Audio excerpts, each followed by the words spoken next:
If you think protein is only for adults, then you are mistaken.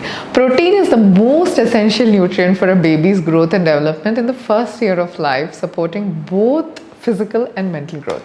It plays a vital role in various bodily functions, including tissue recovery and repair in muscles, skin, organs, blood, hair, and nails. Of the 20 units amino acids that make up protein, the body can produce 11, while the other 9 must come from food.